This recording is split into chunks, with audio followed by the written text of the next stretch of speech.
Basic उसके solution के बारे में जाना था, बेसिक टर्मिनोलॉजी के बारे में जाना था। तो बात करेंगे बेसिक टर्मिनोलॉजी में हम लोगों ने क्या क्या सीखा था। तो कुछ कुछ बताइए, आपको क्या क्या याद है बेटा, कुछ कुछ बताइएगा। देखिए आपको क्या क्या याद होता है, कुछ कुछ याद है तो प्लीज़ बताइएगा। बताइए, पिछले बार हम लोगों ने सॉल्वेंट पढ़ा था, सॉल्वेंट के बाद हम लोगों ने और क्या पढ़ा था, सॉल्यूशन पढ़ा था। उसके बाद क्या पढ़ा था बेटा, उसके बाद हम लोगों ने सॉल्यूट पढ़ा था। ये सब चीज़ हम लोग सब कुछ पढ़े थे, बहुत अच्छे तरीके से पढ़े थे। याद आ रहा है आपको कुछ कुछ? ठीक है, अगर याद आ रहा है तो अच्छी बात, अगर नहीं याद आ रहा है बेटा तो एक बार अपने पहले की वीडियोज़ को जाकर देख लीजिएगा, सब कुछ आपका विगतवार हर चीज़ क्लियर हो जाएगा। ओके, तो बेसिकली इस वीडियो में हम लोग कंसंट्रेशन टर्म्स के बारे में पढ़ने वाले हैं। तो देखिए, पिछले बार मैंने आपको पिछले बार ही बता दिया था कि आज का कंटेंट क्या होने वाला है। तो फिर से हम लोग शुरू करते हैं, यहाँ से आप अपना नोट्स बनाना शुरू कर दीजिएगा। ओके, ये बॉर्डर लाइन हो गया, मतलब यहाँ से पिछले ये इंट्रोडक्शन पार्ट हो गया। अच्छे से समझिएगा, मैं आपको हर चीज़ बहुत अच्छे से क्लियर कर दूंगा। ओके, चलिए तो बात करेंगे सॉल्यूशन में। तो देखिए, सॉल्यूशन चैप्टर को हम लोग दो पार्ट में फिर क्लासीफाई करेंगे। उतना क्लासिफिकेशन करने के बाद दो पार्ट में हम लोग फिर से क्लासीफाई करेंगे चैप्टर को। पहला पार्ट होगा क्लासिफिकेशन करने का कंसंट्रेशन के बेसिस पे, कंसंट्रेशन ऑफ सॉल्यूशन। दूसरा पार्ट क्या होगा क्लासिफिकेशन करने का? दूसरा पार्ट होगा बेटा क्लासिफिकेशन करने का कॉलिगेटिव प्रॉपर्टीज। ठीक है, बस अपना नोट्स बनाते जाइएगा, बस आप देखिएगा कितना अच्छा आपका नोट्स बनता है और कितना अच्छे से आपको हर चीज़ समझ में आता है। ठीक, देखिए ये हो गया। अब कंसंट्रेशन टर्म में हम लोग किसके किसके बारे में बात करेंगे? तो सबसे पहले बात करेंगे मोलैरिटी के बारे में। दूसरी बात करेंगे हम लोग मोलैलिटी के बारे में। तीसरी बात करेंगे हम लोग मोल फ्रैक्शन के बारे में। ये सब चीज़ को अच्छे से समझेंगे, क्या होता है नहीं होता। अगर आप पढ़ लिखे हैं, पहले पढ़ चुके हैं कहीं पर, तो भी देखिएगा आपको जरूर अंतर पता चलेगा कि आपने जो पढ़ा है और यहाँ पर जो इस प्लेटफॉर्म पे पढ़ा है, दोनों में क्या अंतर है। मोल फ्रैक्शन, उसके बाद पढ़ेंगे हम लोग मास परसेंटेज को। इन्हीं क्वेरी नहीं हो रहा है ना, हर कुछ क्लियर हो रहा है आपको बेटा? इन्हीं कोई समस्या? मास परसेंटेज को हम लोग रिप्रेजेंट कैसे करते हैं? देखिए, परसेंटेज W/W। बोलेंगे सर ये क्या होता है, नहीं समझ में आ रहा है। कोई बात नहीं बेटा, नहीं समझ में आ रहा है, दिक्कत नहीं लेना है, हर कुछ मैं आपको विगतवार बहुत अच्छे से बताऊंगा। फिर बात करेंगे वॉल्यूम परसेंटेज की। एक सेकंड, ये मेरा हवा की वजह से थोड़ा प्रॉब्लम हो रहा है, एक्सट्रीमली वेरी सॉरी। रुकिए एक मिनट, एवरीथिंग इज क्लियर? हाँ, वॉल्यूम परसेंटेज की। नेक्स्ट बात हम लोग किसकी करेंगे बेटा? नेक्स्ट बात, अच्छा, वॉल्यूम परसेंटेज को रिप्रेजेंट कैसे करते हैं? परसेंटेज V/V से। कैसे रिप्रेजेंट करते हैं? परसेंटेज V/V से। चलिए, उसके बाद बात करेंगे हम लोग मास बाय वॉल्यूम परसेंटेज की। किसकी बात करेंगे? मास बाय वॉल्यूम परसेंटेज की। हर चीज़ लिखते जाइएगा। ओके, ये क्या होता है बेटा? ये हम लोग परसेंटेज W/V होता है। रिप्रेजेंटेशन करने का तरीका है ये। ओके, रिप्रेजेंट करने का ये क्या है सर? तरीका है। ओके, आगे पढ़ेंगे। आगे हम लोग को देखना है नॉर्मेलिटी के बारे में। उसके बाद हम लोगों को देखना है PPM के बारे में। PPM का मतलब बताइए क्या होता है, कितने लोगों को पता है? कमेंट कीजिए। PPB के बारे में, इसका भी फुल फॉर्म बताइए क्या होता है। नेक्स्ट बताइए फॉर्मेलिटी, ये मैं बताऊंगा, आप मत बताइए इसको। तो चलिए, PPM के बारे में क्या पता है आपको? PPM का फुल फॉर्म क्या होता है? पार्ट्स पर मिलियन। और PPB का पार्ट्स पर बिलियन। इतना क्लियर है? कोई दिक्कत है क्या ये सब में? ये सब बेटा बहुत बेसिक सा चीज़ है जो आपको पता ही होना चाहिए। ये सब अगर आपको पता नहीं है तो फिर कैसे करेंगे आगे आप? एकदम पता होना चाहिए आपको। नेक्स्ट बात करेंगे कॉलिगेटिव प्रॉपर्टी की। इसमें हम लोग पढ़ेंगे RLVP के बारे में। सिर्फ मैं अभी बता दे रहा हूँ क्योंकि आज के क्लास में ये संभव नहीं है करवाना, बहुत बड़ा टॉपिक है ये। EVP के बारे में। नेक्स्ट हम लोग पढ़ेंगे DFP के बारे में। उसके बाद हम लोग पढ़ेंगे OP के बारे में। सर ये PP क्या है? बाद में हर में PP, समझिए इसको, ये क्या है बेटा? ये जो है इसे हम लोग बोलते हैं RLVP को। हम लोग बोलते हैं RLVP को क्या बोलते हैं सर? RLVP को बोलते हैं relative lowering in vapour pressure. EBP को क्या बोलते हैं? Elevation in boiling point. DFP को क्या बोलते हैं? Depression in freezing point. OP को क्या बोलते हैं? Osmotic pressure. क्या सर आप ये लिखेंगे नहीं? नहीं बेटा मैं लिखूंगा, लेकिन आज की क्लास में ये नहीं हो पाएगा, इसलिए हम लोग ये सबको अभी बस बोल के पार कर दे रहे हैं। नेक्स्ट क्लास में मैं हर कुछ लिखूंगा। ओके चलिए अब एक एक करके हर एक कंसंट्रेशन टर्म को अच्छे से समझते हैं। तो सबसे पहले मैंने आपको पढ़ाया क्या? मोलैरिटी। विजिबल है नहीं है? देख लीजिए एक बार बेटा, रुकिए एक मिनट। मोलैरिटी के बारे में सबसे पहले मैं बताया। आप समझेंगे ये मोलैरिटी होता क्या है, ये हम लोग को समझना है। तो चलिए सबसे पहले जानते हैं मोलैरिटी के बारे में। ठीक है, ये एक कंसंट्रेशन टर्म है। क्या कंसंट्रेशन के बारे में आपको पता है? कंसंट्रेशन क्या होता है ये आप जानते हैं कि नहीं जानते हैं? कंसंट्रेशन क्या होता है ये आप जानते हैं बेटा? बताइए, कंसंट्रेशन क्या होता है ये आप जानते हैं? तो सबसे पहले हम लोग बात करेंगे कंसंट्रेशन के बारे में। ये वीडियो क्या हो रहा है? एक मिनट रुकेंगे बेटा, थोड़ा सा मुझे इशू लग रहा है क्या? ठीक है, चलिए बात करेंगे कंसंट्रेशन के बारे में। सबसे पहले किसके बारे में जानेंगे हम लोग? कंसंट्रेशन के बारे में हम लोग जानेंगे पहले कि ये कंसंट्रेशन होता क्या है। ओके, ये कंसंट्रेशन होता क्या है? तो देखिए कंसंट्रेशन मतलब होता है कि कंसंट्रेशन मतलब आप ऐसे समझ सकते हैं, मान लेते हैं एक ये कंटेनर है। ये क्या है बेटा? एक कंटेनर। एक मिनट रुकिए, थोड़ा एक्सपोजर मैं कम। हाँ, ये एक कंटेनर है। ठीक, ये एक कंटेनर है, ये एक और कंटेनर है। ठीक है, ये एक और कंटेनर है। एक कंटेनर में मान लेता हूं मैं शुगर जो है, इसमें क्या है? शुगर। इसमें क्या है बेटा? शुगर। और एक और कंटेनर है, इसमें वाटर है। दोनों को जब हम लोग मिक्स किए तो एक और बनेगा कंटेनर जिसमें हम शुगर वाटर का सॉल्यूशन होगा। अगर शुगर इसमें 50 ml है और मिल्क अगर 500 ml है, तो इसमें जो कंसंट्रेशन बनेगा वो बताइए गाढ़ा होगा, ज़्यादा मीठा लगेगा या कम मीठा लगेगा? ज़्यादा मीठा लगेगा या कम मीठा लगेगा? कम मीठा लगेगा, क्योंकि पानी बहुत ज़्यादा, शुगर बहुत कम है। अगर हम लोग 100 ग्राम कर दिए तो क्या कंसंट्रेशन बढ़ेगा कि घटेगा? बढ़ेगा सर। अगर हम लोग 200 ग्राम कर दिए तो कंसंट्रेशन बढ़ेगा कि घटेगा? बढ़ेगा सर। अगर हम लोग शुगर का अमाउंट 10 ग्राम कर दिए तो कंसंट्रेशन बढ़ेगा कि घटेगा? सर घट जाएगा। समझ रहे हैं मैं क्या बोलना चाह रहा हूं? तो कंसंट्रेशन का मतलब होता है कितना क्वांटिटी प्रेजेंट है। बात समझ रहे? इसको इसी तरह बताया जा सकता है।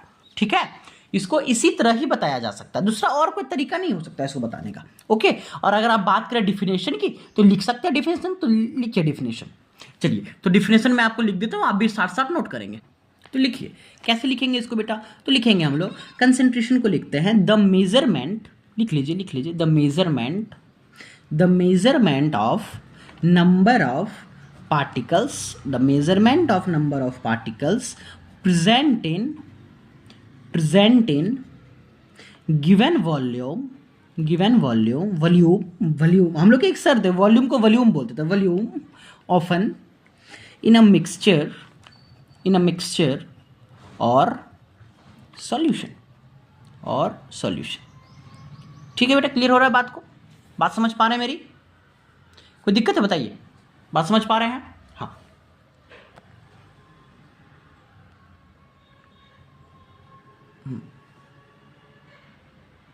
बात समझ पा रहे हैं ना? कोई दिक्कत तो नहीं हो रहा है ना? ठीक है, चलिए तो मैंने क्या बोला? The measurement of particles in a given volume often in a mixture of solution, कि एक वॉल्यूम में कितना मात्रा प्रेजेंट है पार्टिकल्स का। पार्टिकल्स यहाँ आप सॉल्यूट समझ सकते हैं, कितना सॉल्यूट प्रेजेंट है गिवन वॉल्यूम में। अगर ज्यादा है तो सॉल्यूशन मतलब ज्यादा हो जाएगा कंसंट्रेशन, अगर कम है तो कम कंसंट्रेशन होगा। इसको आप ऐसे भी समझ सकते हैं, आप कई बार देखे होंगे, अगर आप और भी केमिस्ट्री कहीं पढ़े होंगे। एक मिनट यार, ये क्या हो जा रहा है, रुकेंगे एक मिनट। ठीक है, मान लेते हैं आप कहीं और भी केमिस्ट्री पढ़े होंगे, तो मान लेते हैं ये कंटेनर है, इसमें अगर HCl डालेंगे तो आप HCl की बोतल में लिखा हुआ कई बार देखेंगे कॉन्क मतलब कंसंट्रेटेड। कहीं आप HCl का फिर बोतल देखेंगे, उसमें कई बार लिखा रहता है DIL, डाइल्यूट, यानी कम कंसंट्रेशन है, इसमें पानी की मात्रा ज़्यादा है। कई बार आप देखे होंगे ऐसा। तो कंसंट्रेशन का मतलब समझ आया? ठीक है, तो मोलैरिटी हम लोग पढ़ रहे थे। हम लोग क्या पढ़ रहे थे बेटा? हम लोग का मेन टॉपिक क्या था? मोलैरिटी को समझना। चलिए समझते हैं मोलैरिटी को। हाँ, मोलैरिटी को हम लोग समझते हैं। तो मोलैरिटी किस बीमारी का नाम है? तो चलिए, मोलैरिटी का मतलब होता है number of moles of solute dissolve in 1 litre of solution और पर लीटर सॉल्यूशन। लिखिए मोलैरिटी का definition, number of moles of solute dissolve in dissolve in 1 liter solution, 1 liter solution, 1 liter solution, या फिर ब्रैकेट में लिखेगा पर लीटर सॉल्यूशन, पर लीटर सॉल्यूशन is called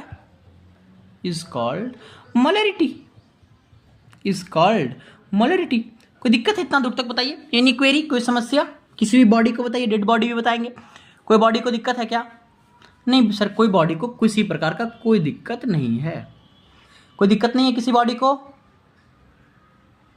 कोई किसी बॉडी को कोई दिक्कत नहीं है बेटा, सब कुछ क्लियर हो रहा है? हाँ हाँ सर हो रहा है, ठीक है, वेरी गुड, बहुत अच्छी बात है। अगर आपको क्लियर हो रहा है तो समझेंगे आगे, ठीक है। अब बात करेंगे कि इसका यूनिट क्या होता है, मोलैरिटी का यूनिट क्या होता है। तो सोचिए अपने आप में कि मोलैरिटी का यूनिट कैसे आप डिफाइन कर सकते हैं, कहीं ना कहीं आपने पढ़ाई होगा, ठीक है। कैसे हम लोग डिफाइन कर सकते हैं मोलैरिटी का यूनिट को? तो पहले देखेंगे कि सर मोलैरिटी होता क्या है, इसको हम लोग मैथमेटिकली कैसे रिप्रेजेंट कर सकते हैं, मैथमेटिकली कैसे इसको रिप्रेजेंट कर सकते हैं। तो ऐसे यहां लिख सकते हैं molarity is equal to number of moles of solute, number of moles of solute by volume of solution, number of moles of solute by volume of solution। होता है ये चीज, पता है ये चीज आपको? बिल्कुल पता होना चाहिए बेटा। अभी मैंने बात किया मोलैरिटी का formula, number of moles of solute dissolve in 1 litre of solution is called molarity. तो मोलैरिटी का फॉर्मूला आ गया number of mole of solute by volume of solution, कितना मोल सॉल्यूट प्रेजेंट है एक वॉल्यूम, मतलब 1 लीटर ऑफ सॉल्यूशन में। अब बात करेंगे किसी यूनिट की, तो इसका यूनिट लिख लेंगे बेटा, इसका यूनिट होता है मोल्स पर लीटर। इसका यूनिट क्या होता है? मोल्स पर लीटर, या फिर मैथमेटिकली इसको रिप्रेजेंट करते हैं मोल पर लीटर, ऐसे। कोई दिक्कत इतना दूर तक? एनी क्वेरी, एनी समस्या? कोई भी बॉडी को बताएंगे, डेड बॉडी भी बताएंगे, कोई दिक्कत है? नहीं सर, कोई दिक्कत नहीं है, ठीक है। समझ में आया बात समझ में आया? अब मैं आपको एक छोटा सा सवाल देता हूँ, रुकिए, मैं आपको एक छोटा सा सवाल देके हर कुछ विगतवार अच्छे से बताता हूँ। देखिए, अगर कुछ कम भी समझ में आया, अभी इस क्वेश्चन से सब कुछ विगतवार हर कुछ क्लियर हो जाएगा। देखिए, मान लेते हैं कि नंबर ऑफ मोल्स, मेरा नंबर ऑफ मोल्स जो है, मान लेते हैं कि नंबर ऑफ मोल्स जो है वो कितना है मेरा? 2 नंबर ऑफ 2 मोल है मेरा, और वॉल्यूम जो है मेरा वो 10 लीटर है। वॉल्यूम कितना है मेरा? 10 लीटर। अब मुझे बताइए मोलैरिटी क्या होगा, थोड़ा सोचिए, बताइए, जल्दी बताइए, लेट नहीं कीजिए, बताइए मोलैरिटी क्या होगा। अगर मोल्स बराबर मेरा अगर 2 है, मोल्स बराबर कितना बेटा? 2 है, और एंड वॉल्यूम जो है, वॉल्यूम मेरा 10 लीटर है, तो मुझे बताइए कि मोलैरिटी क्या होगा, खुद सोचिए, मोलैरिटी क्या होगा, जल्दी बताइए।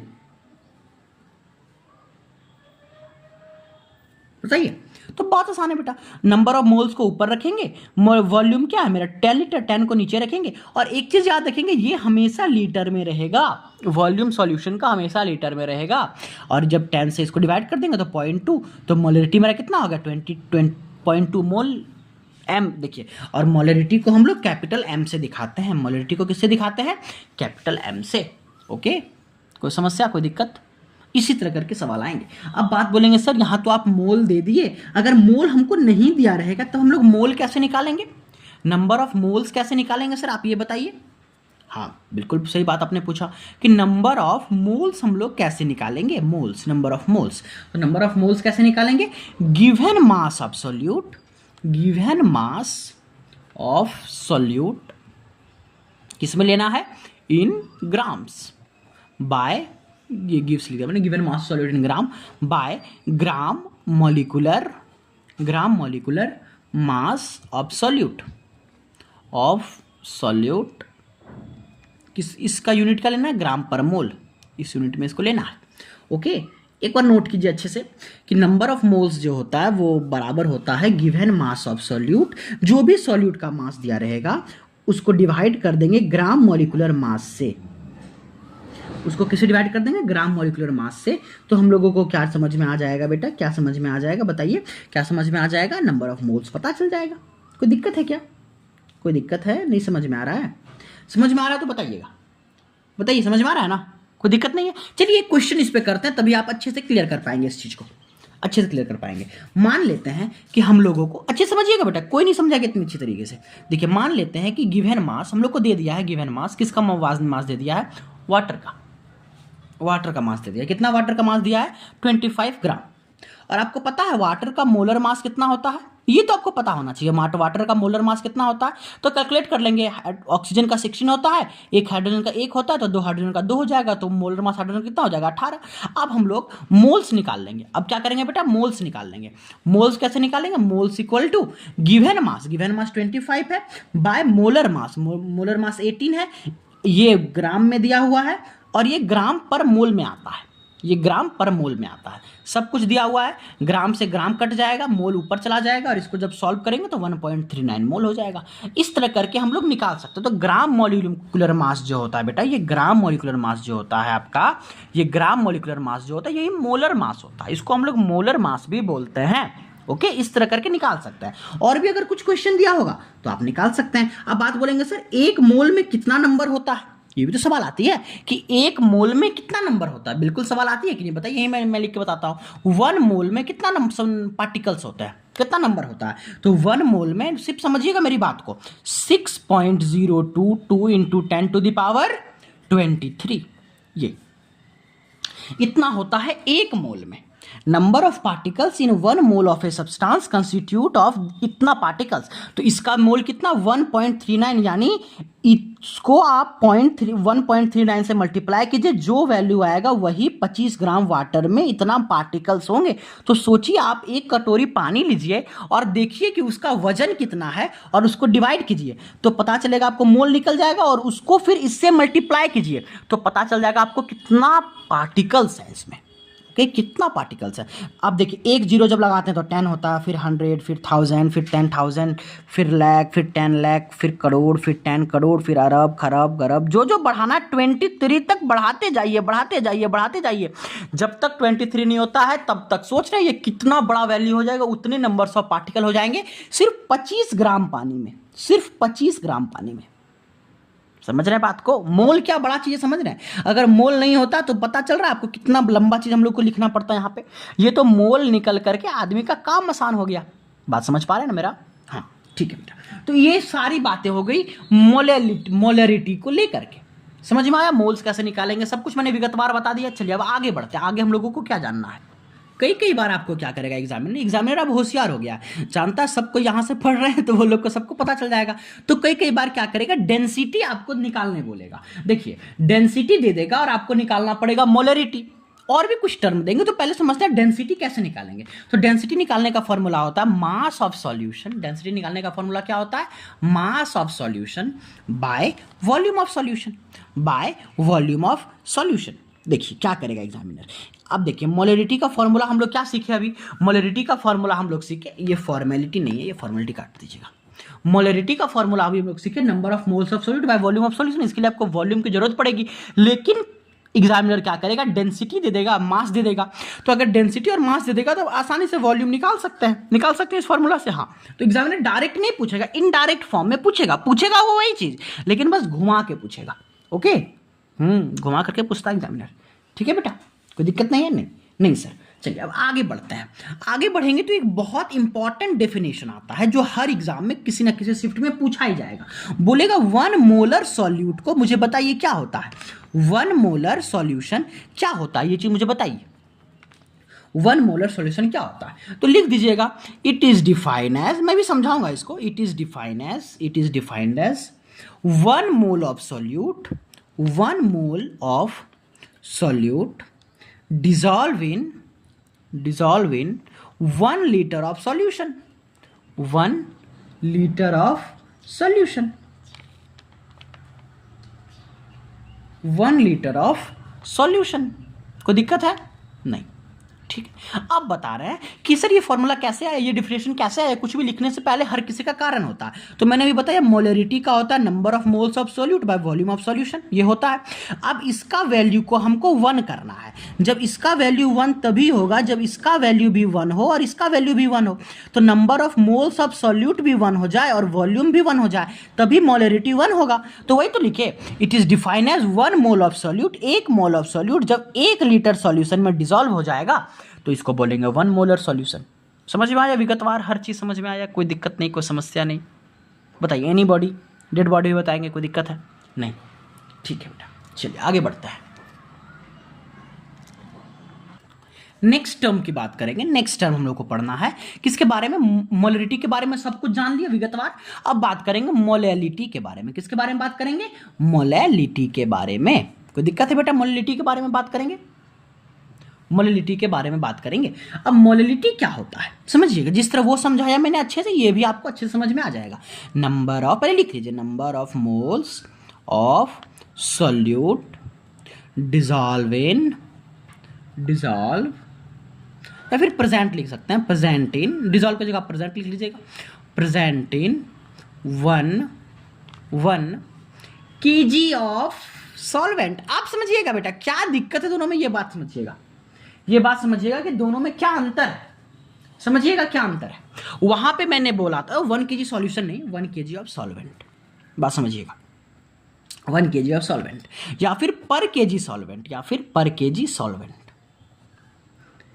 ठीक, देखिए हम लोगों ने मोलरिटी में समझा कि number of moles of solute dissolve in 1 litre of solution, लेकिन मोलैलिटी में क्या होता है, number of moles of solute present in 1 kg of solvent. वहां पे सॉल्यूशन की बात हो रही थी, यहां पे किसकी बात हो रही है, सॉल्वेंट की।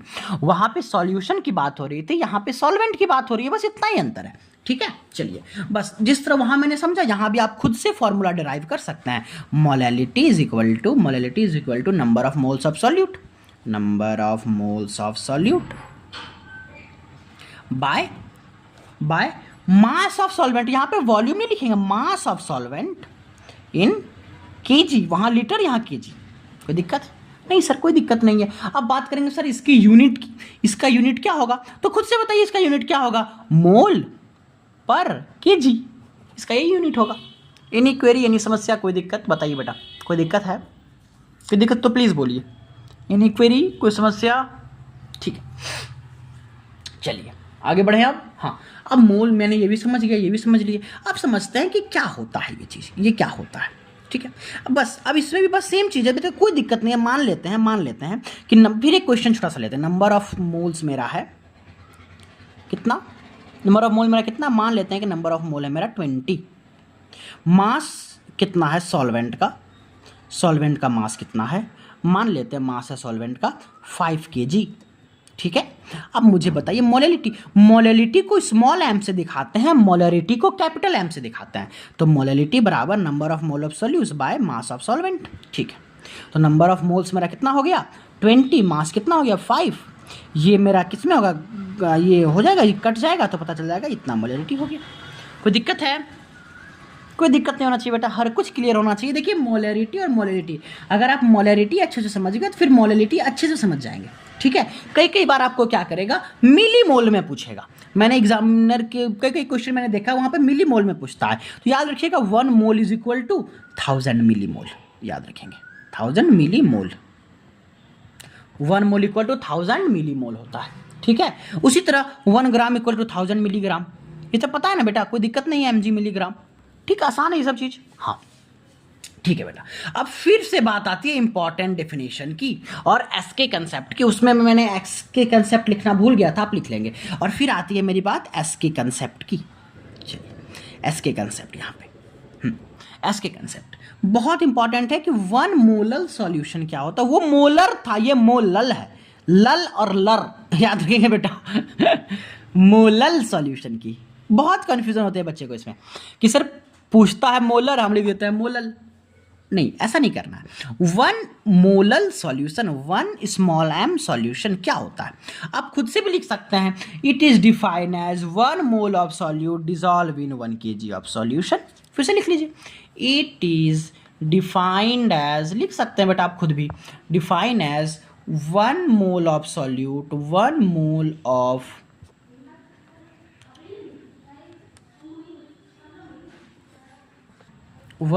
solute dissolve in 1 kg of solvent।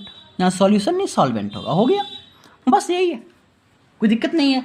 इसी तरह करके आप इसमें बोलेंगे सर मोल्स कैसे निकलेगा, तो मोल्स निकाल सकते हैं बेटा गिवन मास बाय मोलर मास, ठीक है, कोई दिक्कत नहीं इतना दूर तक, ठीक है। अब एक बात आती है बहुत इंपॉर्टेंट कि आपसे पूछता है, ये दो आपने समझ लिया अच्छे से, दो में कोई दिक्कत नहीं है। आप मुझे अपने अनुसार से आप बताइए कि कौन सा फंक्शन मोलैलिटी या फिर मोलैरिटी, इनमें दोनों में से कौन सा टेम्परेचर डिपेंडेंट है और क्यों। टेम्परेचर डिपेंडेंट है, क्वेश्चन पूछेगा, एकदम पूछेगा, लिख के जाइए। टेम्परेचर डिपेंडेंट कौन सा है, ये है या ये है, बताइए, आप बताइए, खुद से बताइए, खुद से बताइए, सोचिए सोचिए, थोड़ा सोचिए। अब मैं आपको हिंट देता हूं, आप इसके फॉर्मूला से ही पता कर सकते हैं कौन सा मोलैलिटी है या मोलैलिटी टेम्परेचर डिपेंडेंट है कि नहीं है, बताइए बताइए, जल्दी बताइए, जल्दी बताइए। देखिए नहीं बता पाए कोई बात नहीं, मैं बताऊंगा, सर है, सूरज सर आपके साथ है। चलिए, मोलैलिटी का फॉर्मूला क्या होता है समझिएगा, number of moles of solute by volume of solution. Molality का फॉर्मूला क्या होता है, number of mole of solute by mass of solvent. देखिए आपको ये पता, देखिए दोनों में तो मोल सेम है, यहाँ पे वॉल्यूम है, यहाँ पे मास है। अब हमको ये पता करना पड़ेगा कि ये जो टेम्परेचर है ये मास पे डिपेंड करता है कि वॉल्यूम पे डिपेंड करता है। मान लेते हैं एक बीकर है, मान लेते एक बीकर, नीचे से हम लोग आग लगा दिए, जैसे ही यहाँ पे कुछ लिक्विड रहेगा, जैसे आग लगाएंगे तो पार्टिकल्स की काइनेटिक एनर्जी बढ़ जाएगी, काइनेटिक एनर्जी बढ़ जाएगी तो वॉल्यूम बढ़ जाएगा, ज़्यादा लार्ज स्पेस कवर करने का कोशिश करेगा, लार्ज स्पेस कवर करने का कोशिश करेगा, यानी वॉल्यूम बढ़ जाता है मोलैरिटी के बढ़ने से, टेम्परेचर के बढ़ने से वॉल्यूम बढ़ जाता है। जब वॉल्यूम बढ़ जाता है यानी मोलैलिटी पे कुछ तो फर्क पड़ेगा, मोलैरिटी पे कुछ तो फर्क पड़ेगा, लेकिन मास के पे टेम्परेचर का कोई भी इफेक्ट नहीं होता है, मास पे टेम्परेचर का कोई भी इफेक्ट नहीं होता, टेम्परेचर मास को कुछ नहीं कर पाता, इसलिए मोलैलिटी जो होता है ये अनचेंज्ड रहता है। लेकिन वॉल्यूम पे टेम्परेचर का इफेक्ट होता है, टेम्परेचर बढ़ाने से वॉल्यूम बढ़ जाता है, क्योंकि पार्टिकल्स के काइनेटिक एनर्जी बढ़ जाती है और वो लार्ज स्पेस कवर करने का कोशिश करता है। इसलिए जैसे वॉल्यूम बढ़ेगा, डिनोमिनेटर के बढ़ने से जो वैल्यू होता है वो घट जाता है, वो तो घटने बढ़ने वाली बात बाद में, लेकिन अफेक्ट करता है मोलैरिटी को, ये अफेक्ट करता है। इतनी बातें आप समझ में आई, मैंने बहुत धीरे धीरे बताया है, आप फिर से समझ लेंगे डिवाइन करके। चलिए आप बात करेंगे सर हम लोग इसको लिखेंगे कैसे, क्योंकि लिखना पड़ता है एग्जाम में ना। जल्दी लिखिए, मोलैरिटी, बस लिखते जाइएगा, कुछ मत बोलिएगा, बस लिखते जाइएगा। अभी जो भी नहीं समझ में आया थ्योरी से सब समझ में आ जाएगा, ये थ्योरी मैं खुद से बनाता हूँ, ठीक है। Molarity decreases with increasing temperature. चलिए देखिए मैंने क्या लिखा, molarity decreases with increasing temperature because the volume of a solution increases as temperature rises while the number of mole of solute remain constant. उसके बाद आप लिख देंगे सिंस, लिखिए since molarity is defined as number of moles of solute per liter of solution, a larger volume at a higher temperature means the same number of moles are spread out over a large space resulting in lower concentration। इतना लिख देंगे तो कोई नहीं आपका marks को काट पाएगा। ओके, कोई दिक्कत नहीं है, नहीं है सर, ठीक है। चलिए अब एक और चीज को समझेंगे, बहुत छोटा सा चीज है लेकिन उसको समझना बहुत जरूरी है। चलिए समझते हैं, बात करते हैं हम लोग मोलैरिटी के फॉर्मूला पे फिर से आते हैं। देखने में प्रॉब्लम तो नहीं हो रहा है ना आप लोगों को? हाँ, मोलैरिटी के फॉर्मूला पे हम लोग फिर से आते हैं, रुकिए, मोलैरिटी के फॉर्मूला पे हम लोग फिर से आते हैं। तो मोलैरिटी क्या होता है बेटा, number of moles of solute by volume of solution. तो अगर यहाँ से हम लोग नंबर ऑफ मोल्स निकालें तो कर सकते हैं मोलैरिटी इनटू वॉल्यूम, कर सकते हैं। ये फॉर्मूला को याद रखिएगा, मैं बता रहा हूँ, याद रखिएगा, न्यूमेरिकल्स बनाने में बहुत काम आएगा। फिर बात करेंगे मोलैलिटी की। मोलैलिटी मेरा होता है number of moles of solute by mass of solvent. ये सॉल्वेंट है, कभी कंफ्यूजन मत कीजिएगा, ये सॉल्वेंट है। एग्जाम में देगा आपको, मास सॉल्यूट का दे देगा, मास सॉल्यूशन का दे देगा, और आपको सॉल्वेंट का मास निकाल के ऑपरेशन करना है। तो नंबर ऑफ मोल्स यहाँ से कैसे निकलेगा, मोलैलिटी इंटू मास। कोई दिक्कत है? ठीक है बेटा, तो नंबर ऑफ मोल्स यहाँ से निकालेंगे, molality into mass of solvent. ये फॉर्मूला याद रखिएगा। तो खत्म हो गया बात। अब हम लोग बात करेंगे दो चीज़ के बारे में, हम लोगों ने समझ लिया, पहला मोलैरिटी, दूसरा मोलैरिटी। चलिए अब कुछ क्वेश्चन करेंगे, या फिर आप बताइए क्या करना है, आगे पढ़ना है या क्वेश्चन करना है? जैसा आप बोलेंगे वैसा मैं करूँगा, जैसा आप बोलेंगे वैसा करेंगे। जल्दी बताइए। चलिए कुछ क्वेश्चन ही कर लेते हैं पहले, उसके बाद फिर आगे बढ़ेंगे, ठीक है? चलिए तो पहला क्वेश्चन लिखिए, लिखिए पहला क्वेश्चन लिखिए। कुछ क्वेश्चंस मैं बताता हूँ आपको, बहुत इंपॉर्टेंट क्वेश्चन होंगे ये। हाँ, सब कुछ पीवाईक्यू होगा, आइदर जेईई मेंस का होगा या फिर सीबीएसई बोर्ड का होगा। ओके चलिए, चलिए बताइए, देखिए किस तरह से सवाल पूछेगा आपसे। एक सेकेंड, नहीं तो एक काम कीजिए ना, चलिए क्वेश्चन लिखिए, लिखिए मेजर द, आप क्वेश्चन लिख लीजिए, measure the molality of 34.5 gram of salt sugar dissolve in 215 gram of water. क्या बोला, measure the molality of, molality बोल रहा है, मोलैरिटी नहीं, समझिएगा, मोलैलिटी बोल रहा है, मोलैरिटी नहीं। मेजर द मोलैलिटी ऑफ, लिखिए लिखिए लिखिए, measure the molality of, measure the molality of, लिखे 34.5 gram of sugar dissolve in 215 gram of water. चलिए अब इसको बनाते हैं, कैसे बनाएंगे। सबसे पहले लिखेंगे मास ऑफ शुगर, ये क्वेश्चन है, मास ऑफ शुगर, कितना शुगर का मास है, 34.5 ग्राम। मास ऑफ वाटर, ये पीवाईक्यू है बोर्ड का, सीबीएसई में पूछा गया है 2023 में। Mass of sugar, water sorry मेरा दिया हुआ है 215 ग्राम, ठीक है। अब हमको पता होना चाहिए शुगर, ये शुगर क्या होता है, C12H22O11। ये चीज़ बोलेंगे सर ये क्या आ गया सर, बहुत मुश्किल है, बट थोड़ा याद करके चलेंगे इसको, ठीक है। कुछ कुछ जो इंपॉर्टेंट होगा मैं आपको नेक्स्ट क्लास में सब कुछ बता दूंगा, क्या क्या पूछा जा सकता है। इसको ऐड करेंगे, कैसे ऐड करेंगे, कार्बन का ऐड करेंगे, हाइड्रोजन का ऐड करेंगे, ऑक्सीजन का ऐड करेंगे, तो इतना आ जाएगा, आ जाएगा सर, याद करेंगे इसको, ठीक है। अब देखिए, अब नंबर ऑफ पहले क्या निकालेंगे हम लोग, number of moles. Number of moles कैसे निकलेगा, गिवन मास, गिवन मास मेरा कितना है 34.5। मैं ये एग्जांपल इसलिए लिया कि आपको हर कुछ क्लियर हो जाएगा। उसके बाद ये इसको इससे डिवाइड करेंगे मोलर मास से, तो लगभग लगभग लगभग लगभग पॉइंट उड़ाएंगे, पॉइंट उड़ाएंगे तो 0.1008 लगभग लगभग इतना मोल आ जाएगा, आ जाएगा। बट आप डिवाइड करके देख लेंगे, थोड़ा कैलकुलेशन करना पड़ता है, ठीक है। चलिए अब हमको निकालना है, क्या निकालना है हमको, हमको क्या निकालना है, जल्दी बोलिए, मोलैलिटी, स्मॉल m का वैल्यू। तो नंबर ऑफ मोल मेरा आ गया 0.1008, और बाय 215 करेंगे क्या, नहीं ये नहीं करेंगे, क्यों, क्योंकि ये ग्राम में, हम लोगों को केजी में पहले इसको बदलना पड़ेगा। तो केजी में बदलने के लिए बाय 1000 करेंगे, ये केजी आ जाएगा। उसके बाद आप मोलैलिटी निकाल लेंगे 0.1008 बाय 215 इंटू केजी। कोई दिक्कत है बेटा, इतना दूर तक कोई दिक्कत है। इसको जब आप सॉल्व करेंगे तो आपका मोलैलिटी आ जाएगा, इसको सॉल्व करेंगे तो आपका मोलैलिटी कितना आ जाएगा बेटा, 0.469 मोल पर केजी। बस इसी तरह के क्वेश्चन आपसे पूछे जाएंगे, कोई दिक्कत नहीं होना चाहिए इतना दूर तक। बताइए, कोई दिक्कत तो नहीं है ना, इंक्वायरी कोई समस्या, बताइए।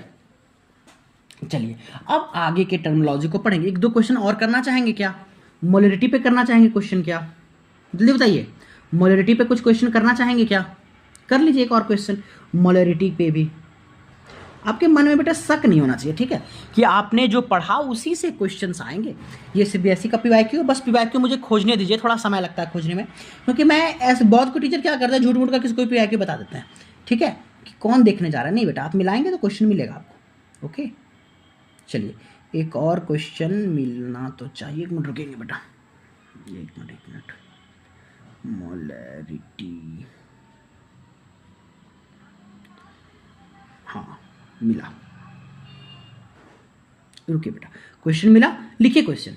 11 पॉइंट, लिखे 11.11 gram of urea, 11.11 gram of urea, लिखिए। कुछ कुछ अगर नया टर्म रहेगा तो आप एग्जाम में देखेंगे कि उसका सॉल्यूशन आपको दे देगा। लिखिए 11.11 ग्राम ऑफ यूरिया।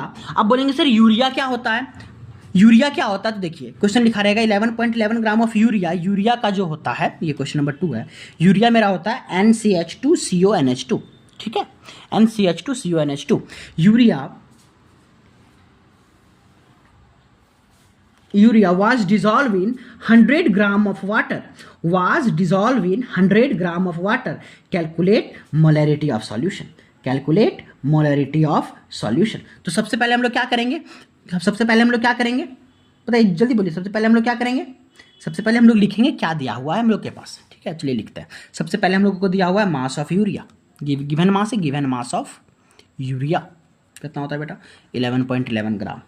फिर mass of water, mass of water, कितना वाटर का मास दिया हुआ है 100 ग्राम। अब हम लोग कैलकुलेट कर लेंगे मोलर मास कैलकुलेट करेंगे, सब कुछ कर लेंगे, इसको सॉल्व कर लेंगे। नाइट्रोजन का 7 होता है, ऑक्सीजन हाइड्रोजन का 1 होता है, कार्बन का 4 होता है, हाइड्रोजन का कार्बन का निकाल लेंगे। उसके बाद फिर 1 मिनट रुकेंगे 1 सेकेंड बेटा, 1 मिनट सिर्फ रुकेंगे, जस्ट वेट। हाँ, उसके बाद कार्बन का निकालेंगे, नाइट्रोजन का 7 होता है, फिर हाइड्रोजन का निकाल लेंगे। तो जब ऐड करेंगे तो हम लोग को 60.06 आ जाएगा, 60.06 आ जाएगा ग्राम पर मोल, ग्राम पर मोल। अब बोलेंगे सर कैसे आया, थोड़ा करके दिखाइए। तो अगर आप बोलेंगे तो मैं आपको करके भी दिखा दूंगा, कोई बहुत बड़ा तोप चीज़ नहीं है ये, कोई बहुत बड़ा तोप चीज़ नहीं है ये। चलिए मैं आपको करके दिखा देता हूँ, आपकी संतुष्टि के लिए, आपकी संतुष्टि के लिए मैं आपको करके भी दिखा देता हूँ। चलिए करके दिखा दूँ, चलिए लिखिए।